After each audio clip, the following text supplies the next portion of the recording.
kids, did he? It was one of the saddest things. We once went on a holiday, and Julian was along, his first son, and the kind of family I'm from in Liverpool, there was always babies. You've been thrown a baby to jiggle on your knee.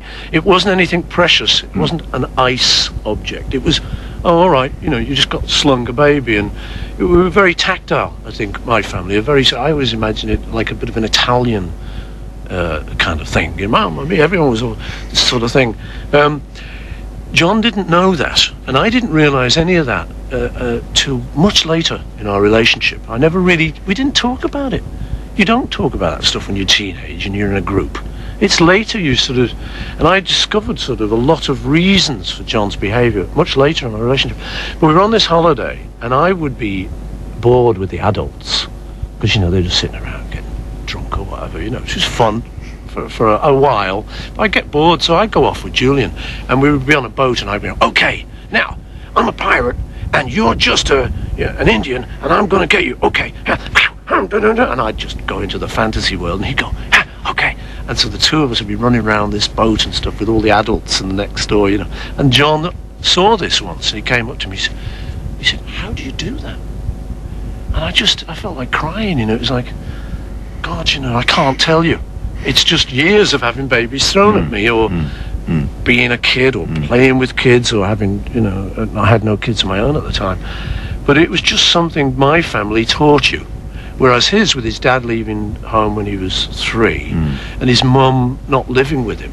And because it was very strange, see, I would go with him to visit his mum, who was living with a second husband, and had a new family. And John lived with his auntie.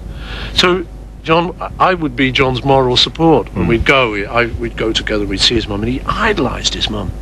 But then again, she got knocked over by an off-duty policeman who was a learner driver or something. It was terrible, tragic stuff. So, to me, I was just very, very fortunate to have this sort of rather stable, warm Liverpool family. And in talking to John later, he had none of that. So he had to fend for himself. So that was the basis of John's acerbic wit. Yes. He was always having to use it. Yes, and I was going to say, it was interesting, wasn't it? Because that was when we talked earlier about the revisionism. I mean, that really was what it was. It was John, the acerbic loner, and you were the Mr. Nice Guy. You know, the soft cop, hard cop routine, in a sense. It was. I think so, yeah. Although in reality, that was our sort of public persona. I think in reality, we were actually both quite sort of hard cookies. Yeah. Really, or he could be very, very sentimental.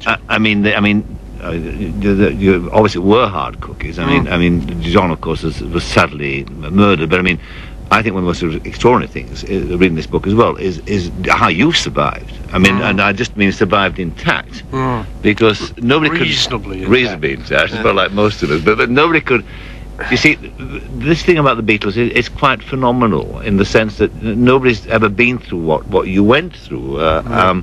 There's one lovely story in the book which you just tell us about when your daughter said to me, "You're Paul McCartney, aren't you?" I mean, what do you say to that? Yeah, that's right. We were in Scotland and they were little, and you know, they'd only seen me as Dad, as you would, but they started to sort of be watching telly or looking at a newspaper or something, and I think they saw me on telly somewhere, and she was just going along. She said, "You're Paul McCartney." It was like, yes, but I'm Daddy to you, you know. It is very strange that, but I say that's one of the good things about having brought the kids up in a reasonably level-headed way, and that was one of the reasons Linda and I wanted them to go to state schools, because we thought, well, there's fame in the picture. You can't get rid of that. You know, even if it's, you know, I want to be alone. Yeah. You're not left alone. You know, Miss Bridget Bardot, she may not be doing films, but she's still, you can't get rid of that. Terrible punishment. That is self-inflicted punishment. You can't get rid of that. You can't be a hermit. So, you know, I just sort of, I sort of felt that it'd be good for them to go through a normal kind of upbringing, and so they got all those knocks early. They got, you know, they'd be in the playground, someone would be singing "Well, the King Time," but and you know, McCart horse and all that. But that's what I had to put up with, you know, all the names and all that stuff. But I feel like it strengthens you, and so now, you know, they're pretty level-headed kids, touch wood, and they've got time for people. They're not snobs, Yeah. which Linda and I value quite highly. Let's have some more music now. Let's actually go to almost where we came in, which is Wings and Band on the Run. Our album. Our album, 4 years ago, we made together. Let's have the title track. Things. Our song. Our song. Yes, our record. Having written this book, and it's a tome. I mean, and it's, Well, I didn't write it. I just did I know. Barry wrote Barry it. Miles Really, wrote it. But I mean, it's all about you. But I mean, it's not all about you, really. I mean, there's a lot more still to come. But does it, to relive it all again?